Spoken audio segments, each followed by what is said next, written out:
1921, one of the most devastating massacres in U.S. history took place in Tulsa, Oklahoma. The 1921 Tulsa race riots. The black community of North Tulsa, called Black Wall Street, or as whites called it, Little Africa, was completely burned to the ground in a mere 12-hour period. Over 1,300 businesses and homes were destroyed and completely ruined. 10,000 people were left homeless in the night, and to this day, no one knows how many people actually died.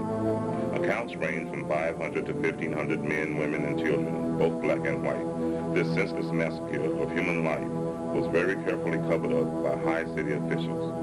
When Black Wall Street was destroyed, a major black economic movement that would have affected all black communities in America was crushed and completely halted. Black Wall Street was the most prosperous and most thriving black community in America during these times. It defined the word nepotism to its ultimate form. These highly organized blacks worked together in the same manner the Jews, Japanese, and Iranians work together in this day and time.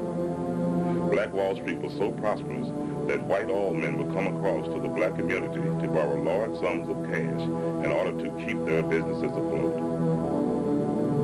This very powerful black movement would have had an effect on blacks all across America, socially and economically, but 3,000 card-carrying Klansmen would not allow that to happen.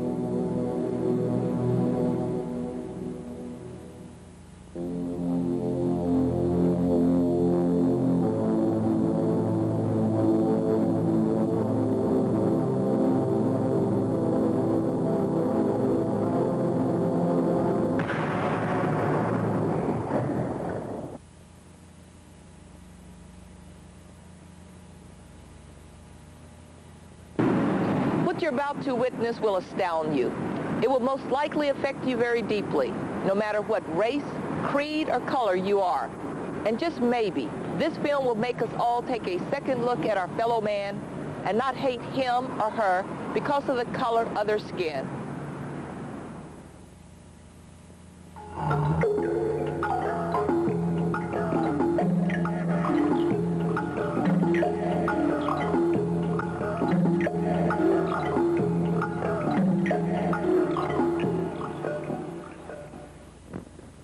This is an actual account of the worst race riot in United States history. It's not a pretty story, and it's not being told for its shock value or to reopen old wounds. This material is presented because it happened 70 years ago to another generation whose story is pertinent to this contemporary generation. The true facts were completely covered up and kept from the American public. The date was June the 2nd, 1921. The place, Tulsa, Oklahoma. After the bombing, the Tulsa World headline read, "Dead, estimated at 100. City quiet."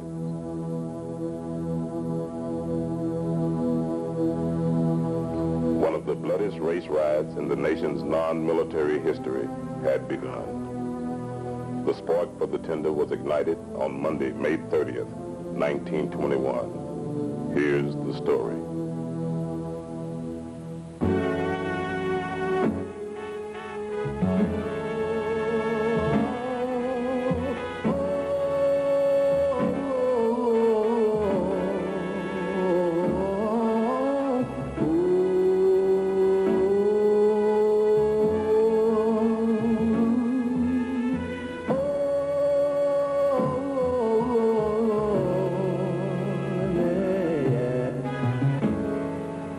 I know a place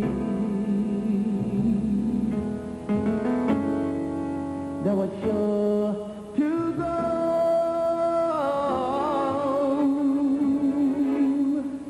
Now moving slow, nowhere to go. We had it all, we took the fall, fought for every righteous cause for our lives. Oh, oh, we had it all, we paid the cost, countless lives that we loved for our lives. Oh,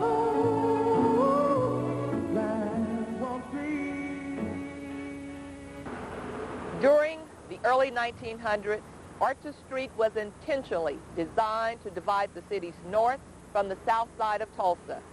Blacks were forced to remain on the north side, and whites enjoyed their separatism on the south side. Laws were passed to make sure that whites and blacks remained separated. Anybody who wishes for the good old days probably doesn't remember what the good old days were really like. Because in 1921, the nation suffered from coast to coast from hate, discrimination, and arrogance. And those were probably the underlying reasons. They manifested themselves in organizations like the Ku Klux Klan. But you can't blame the riot on one or two or three specific incidents. The environment is what caused it. You have to keep in mind that in 1921, the majority of the Oklahoma legislature were Klansmen. Almost every city and county official in Tulsa County, Oklahoma, was elected with either support of the Klan or they were Klansmen themselves.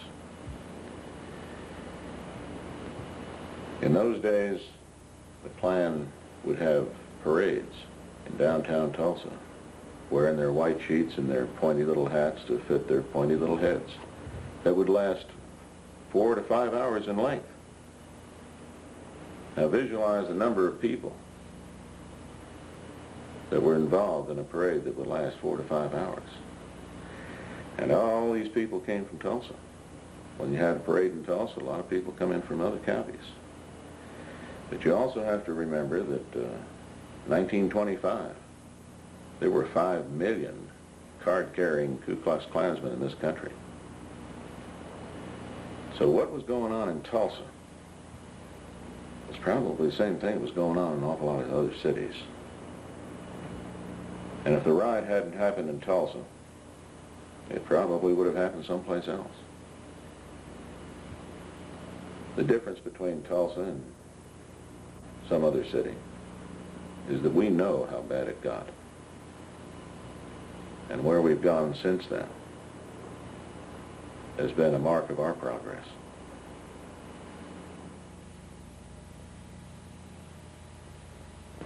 As I sit here, I wonder, with blacks fighting for equal rights and integration in other parts of the United States at that time, was it really a good idea for blacks living in Greenwood to integrate?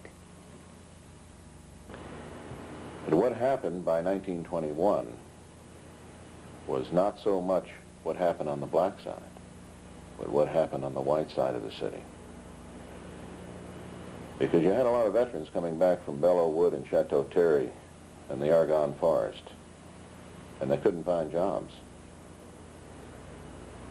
And a lot of these were white, uneducated, lower economic class folks. And when they came back to Tulsa, the Klan milked that resentment that they held for those black, prosperous businessmen. And the Klan did the same to them that the Nazis did in Germany in 1933. As a matter of fact, it's kind of interesting. You can make an analogy here that is historically profound. We had a microcosmic experience with the Nazis. The Nazis in Germany in 1933 blamed the Jews, and they persecuted the Jews, and they segregated the Jews, and they created ghettos for the Jews. And that's how they built their power, but they built their power on the disenfranchised and the disenchanted Germans.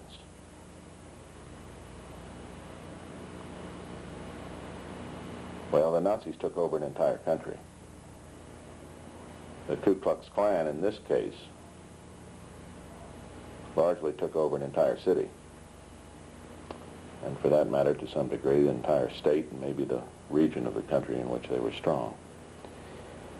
But they played on the hate and the fear and the envy and the jealousy of many of these whites who had felt that the country owed them something because they had fought in World War I. And here you have blacks who possibly didn't fight in World War I and were very prosperous. And you had the seeds for that kind of conflict economically. Now, socially, you had a different situation. Oklahoma is a very unique state in the sense that it's the only state in the Union that was settled the way it was. This was Indian territory. It wasn't even a southern state in the Civil War.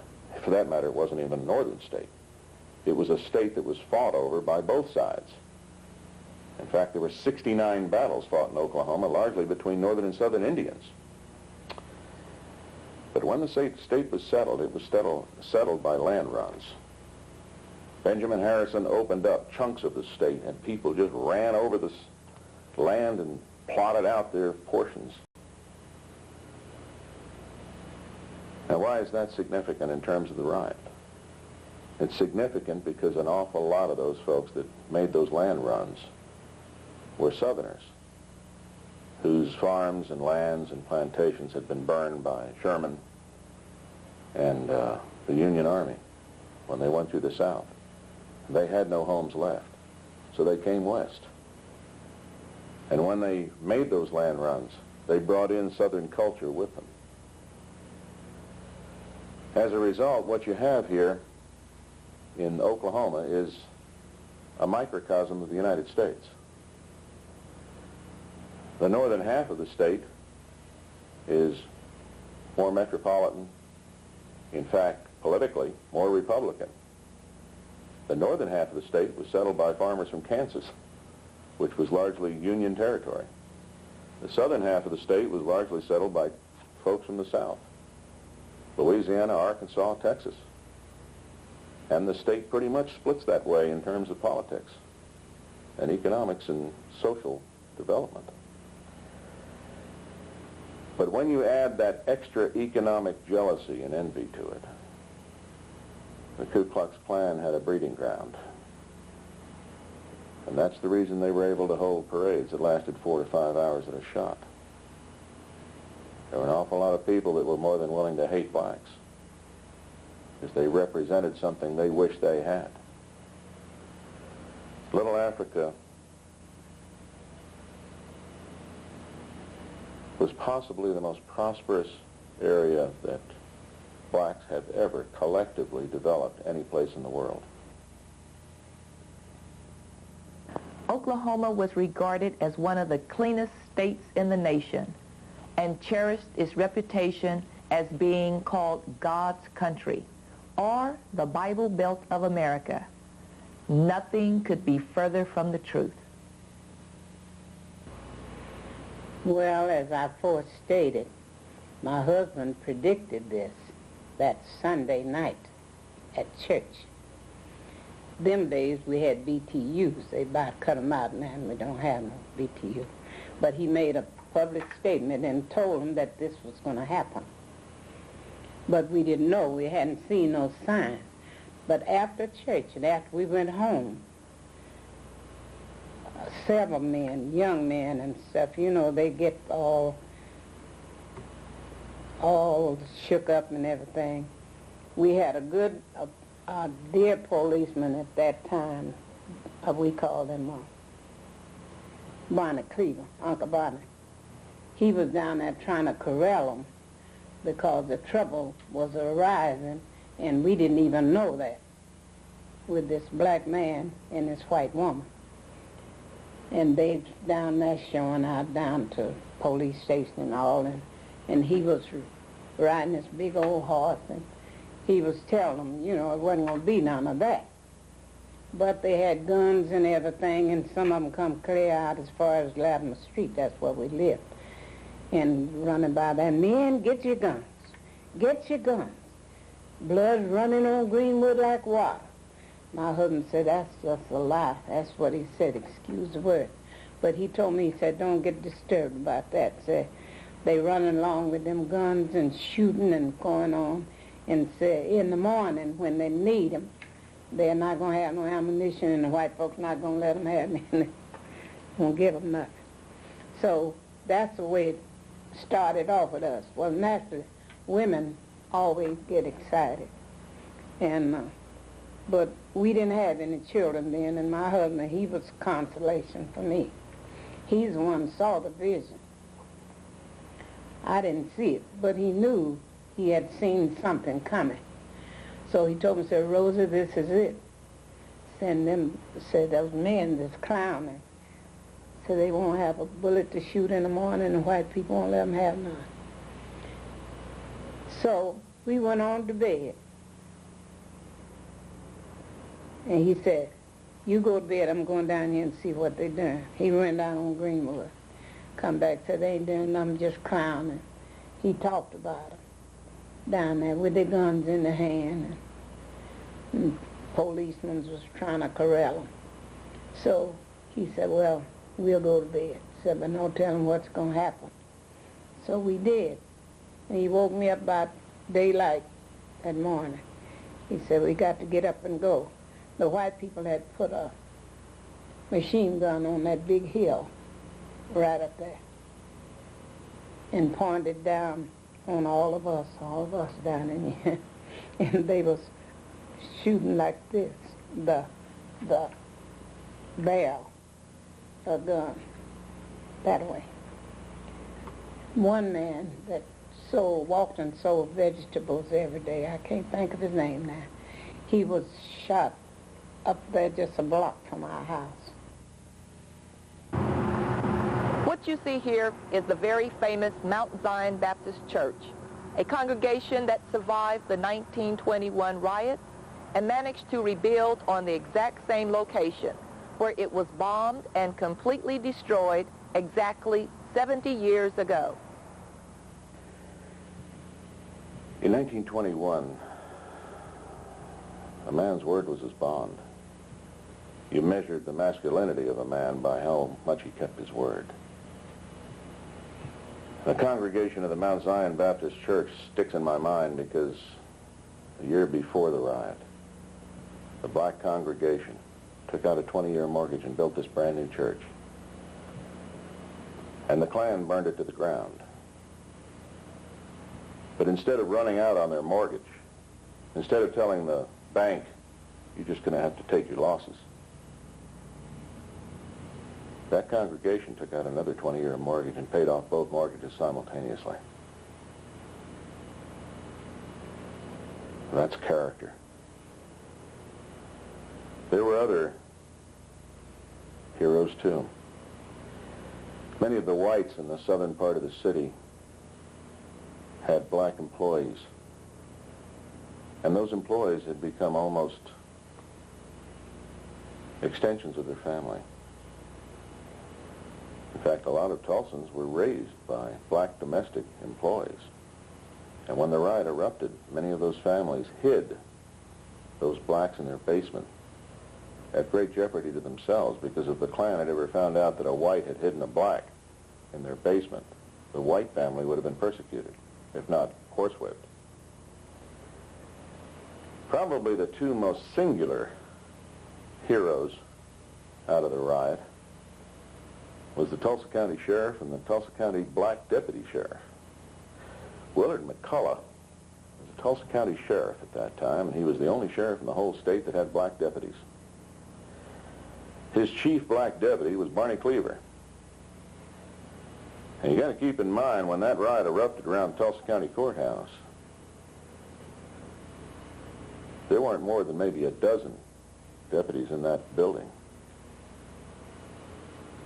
And Willard McCullough stood on the south steps of the Tulsa County Courthouse and told a mob of several thousand Ku Klux Klansmen who were heavily armed that he was not going to release Dick Rowland. Barney Cleaver stood on the north steps of the county courthouse and told the black crowd that they weren't going to release Dick Rowland. Well, you put yourself in the position of a white county sheriff in a southern state in 1921, facing several thousand Ku Klux Klansmen, and you don't have more than maybe a dozen deputies to back you up. And Barney Cleaver's on the north side of the courthouse telling a black crowd the same thing.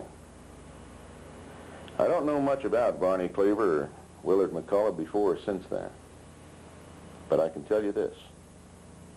On May 31st, 1921, they became, maybe earned the right, to become world-class cops.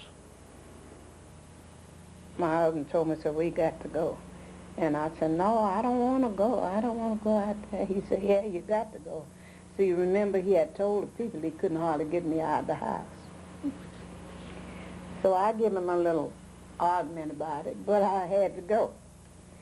And I just had on my barefoot sandals and had a head rag on my head. And he said, let's go. We can't stay here. He said, we got to keep moving. So he got out there and he went to preaching to the people. See, we was very thickly settled in on both sides of the street.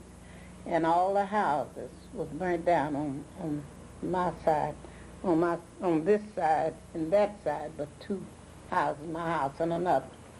All the rest of them was burnt down. See, all those little people, every chance they got, they would stick fire to the house. And all that fire was burning and folks was hollering, some of them and running.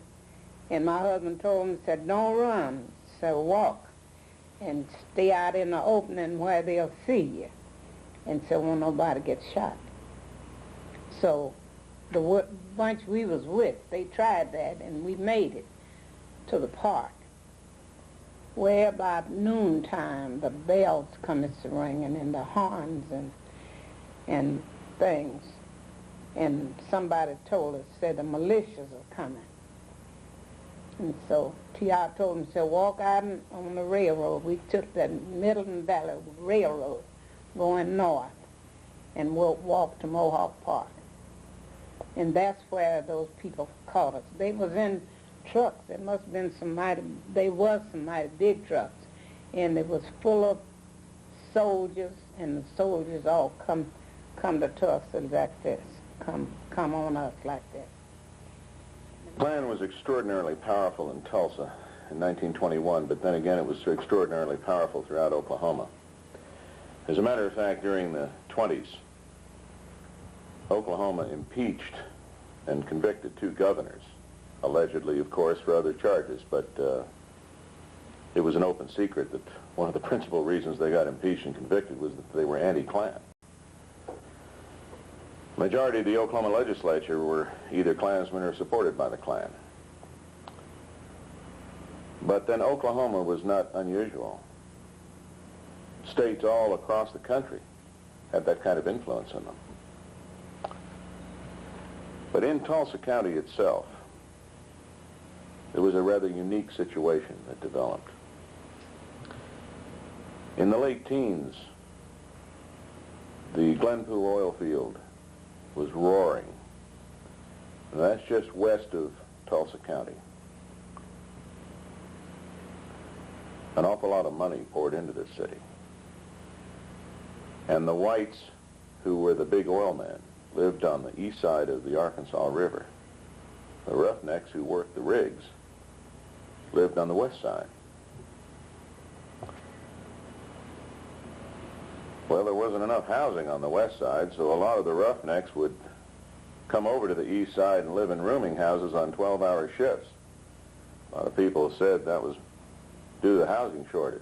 To a great degree, it had to do with the working cycle of a roughneck on a rig, because roughnecks worked 12-hour shifts on rigs.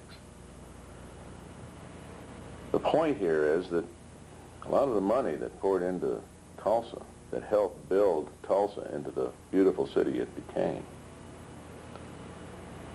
was also poured into the Ku Klux Klan. And the Klan became extraordinarily well financed.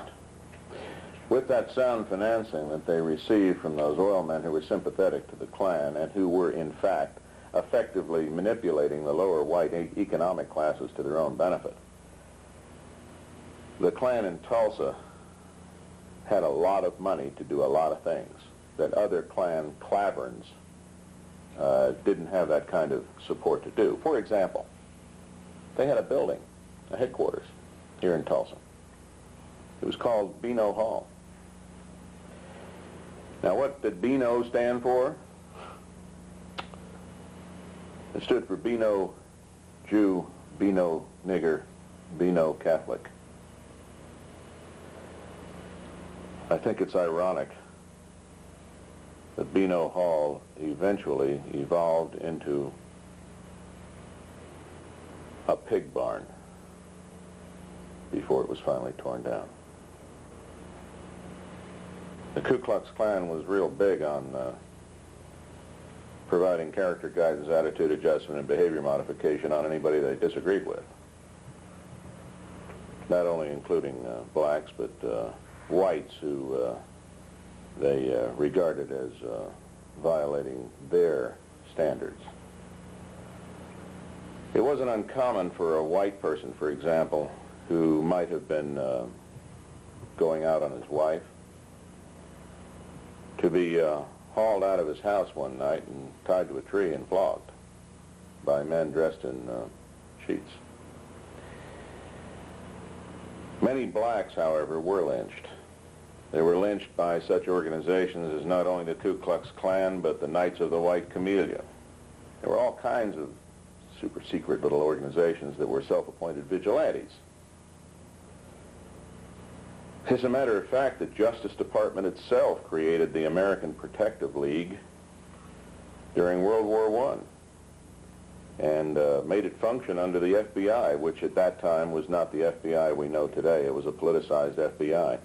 But the American Protective League was largely an organization of volunteer civilian white men designed to ferret out any individuals of Germanic descent in Tulsa County and watch them to see if they conducted any espionage or pro-Kaiser activities during World War I. The American Protective League was formally disbanded after World War I, but that will give you an idea of the kind of mentality that existed then. But to address your question, yes, there were lynchings. And to give you an example, several weeks before the Tulsa riot, in Wagner, which is a small town east of Tulsa, a black man had been arrested on a minor charge and incarcerated in the Wagner County Jail. And that night, the sheriff, or the guard or deputy, whoever was responsible for the jail, conveniently went out to get a sandwich, just as a crowd of people dressed in white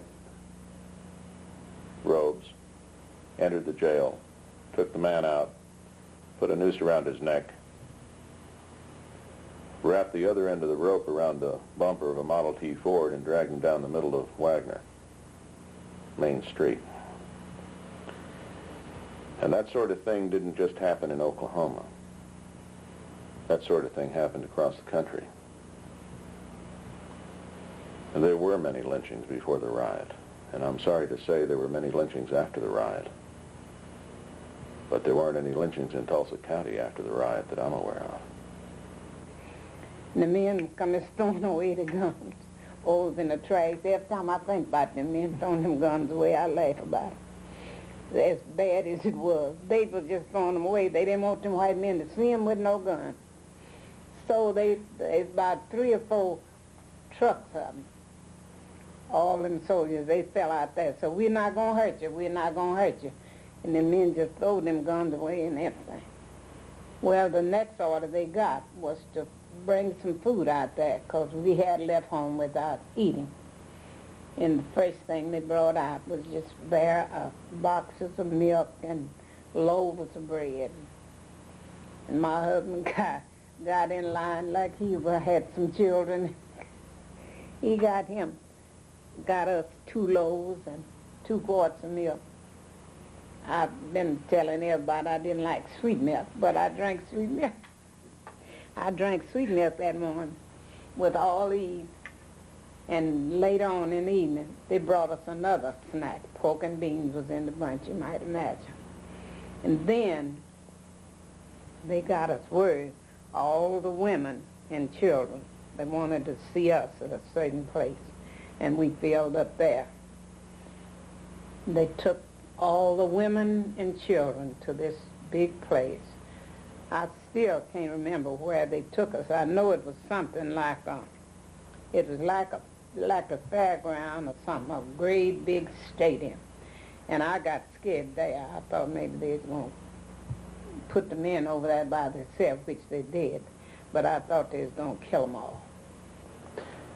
The interesting thing that happened during the riot was that the riot lasted almost all night of May 31st, 1921, and into the early morning hours of June 1st, 1921, before law enforcement authorities were able to get anything under control. The city police didn't want anything to do with trying to control the Ku Klux Klan. As a matter of fact, the chief of police, a man by the name of Gustafson, confiscated black vehicles, gave them to two of his crony police officers on the Tulsa police force, which I might point out with some justification was a politicized police force at that time, not the police force that Tulsa has today, which is a first-class department. But the point was, in those days, he gave those confiscated vehicles to those two police officers who went out and sold them to whites, and then they shared the profit. Chief Gustafson was later indicted for this and removed from public office in June of 1921. But there were many other indictments, too. And many of these indictments were the byproduct of National Guard boards of inquiry.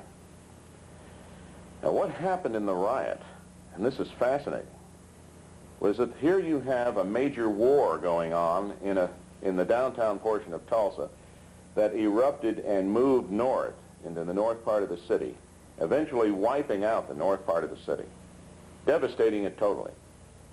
And yet the mayor, none of the city commissioners, called the governor.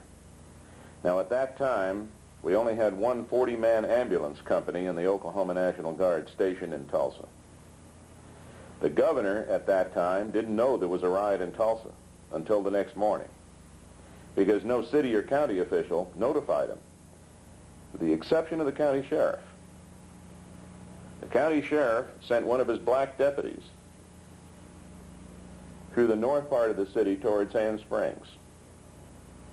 He got to Sand Springs to a telegraph.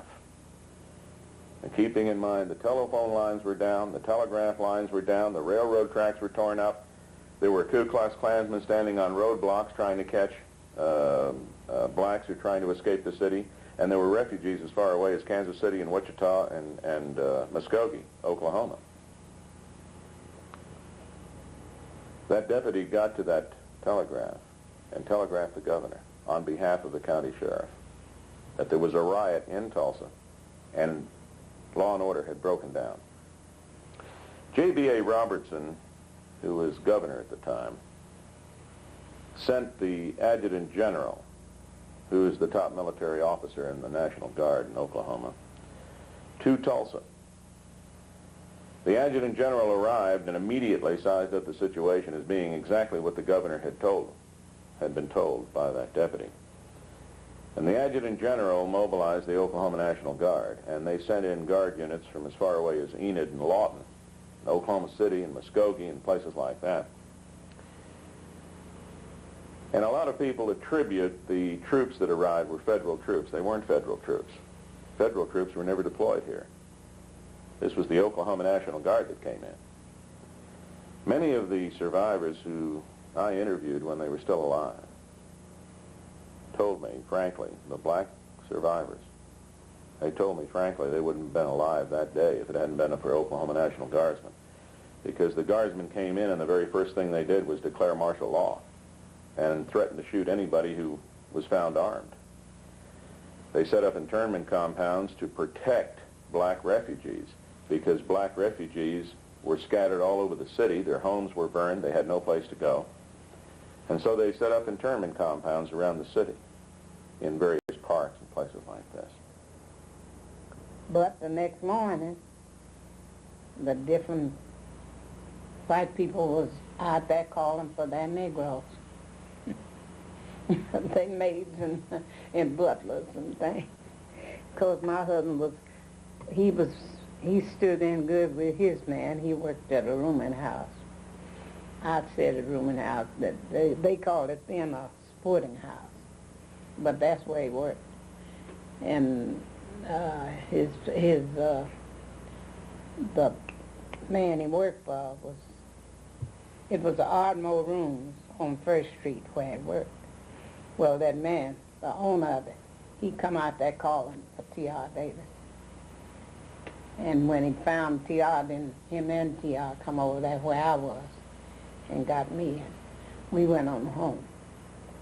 So, but I didn't tell you, one of my husband's best friends was killed that day while we was in that rush. See, he told him not to run and don't get in close places because they would just shoot in that bunch. This fellow was named Willie Lockett. He and my husband were great friends, and T.R. said to him, "So where you going, Willie?" He said, "I don't know, man, so I'm just going." And he was on a horse, and they said this was one of their favorite horses of the Lockett family. So T.R. told him to be careful and stay out in Albany. But he was killed that day. Every single insurance company that had a policy covering any kind of damage to homes or commercial businesses or industry cut and ran on their insurance policy because a riot wasn't included. The federal government and state governments didn't have programs in place to compensate citizens for being the victims of a breakdown of law and order. So effectively, the citizens who lived in Little Africa took the entire loss. The problem was that when we're talking entire loss, we're talking everything. There was no FDIC then. They might have had their money in a bank, and if the bank was burned and the money stolen, there was no way to recoup it. Jewelry stores in Little Africa were stripped clean. Furniture was taken out of homes. Everything was gone. And the homes were burned to the ground. So when we're talking about refugees, we're talking about refugees that had nothing left except what they carried on their back. Yes, was a good friend of mine.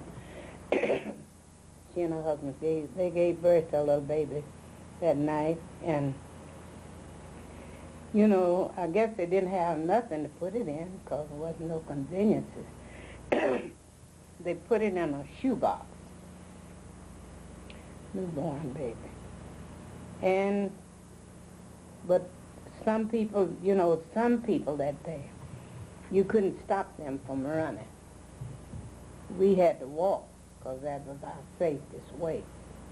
But these people was running, and seemed as though that they set this box down where this baby was, and to rest, because people got awfully tired, and they couldn't find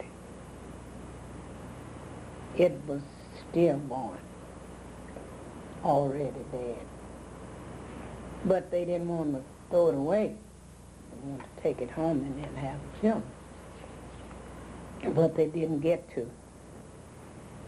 And there were so many things that taken place that day. Now we lost our best doctor the next morning. But they told me that he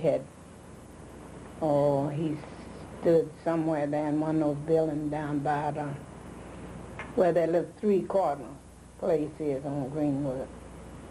You know, it's a rooming house on that side, and there's something like that on this side, and then the brickyard. Well, they said he stood along there, and he just mowed quite a few of them down. There were witnesses that an airplane crossed the black community by air and something was thrown out of it. There were explosions.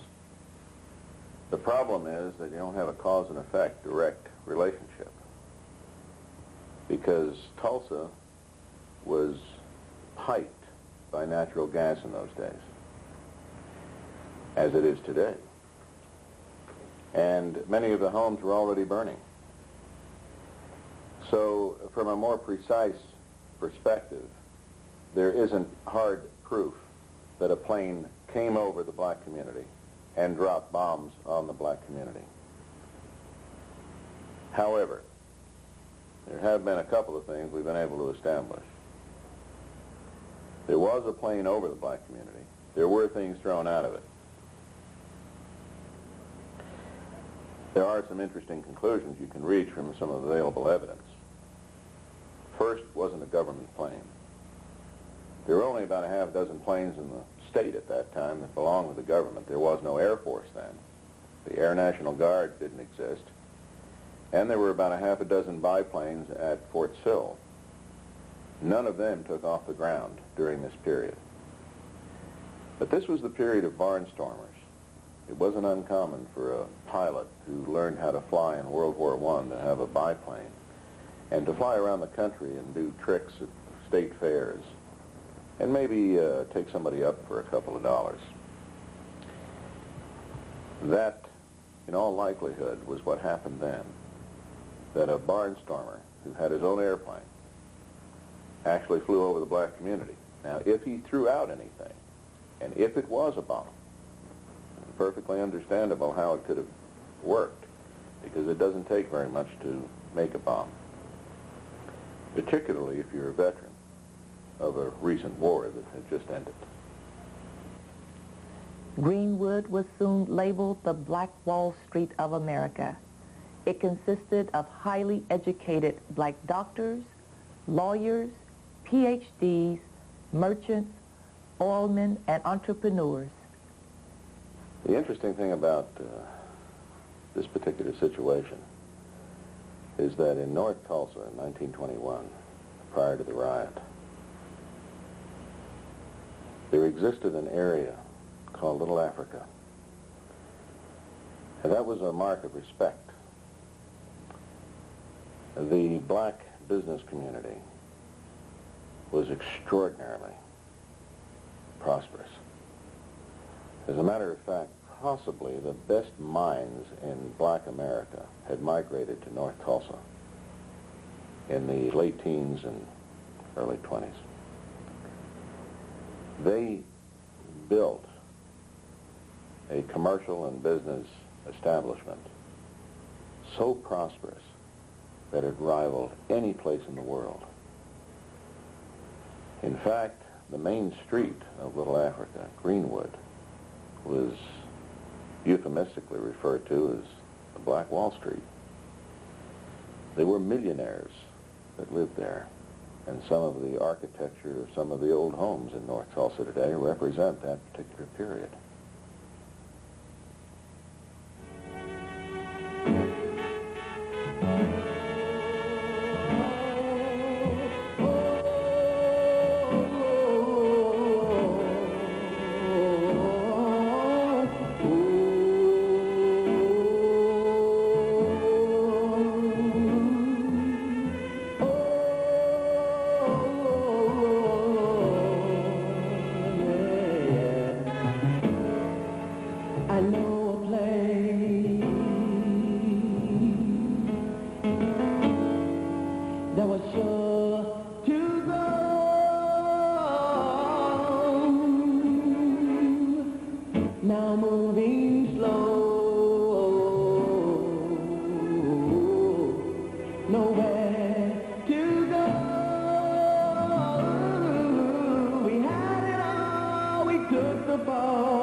come to love.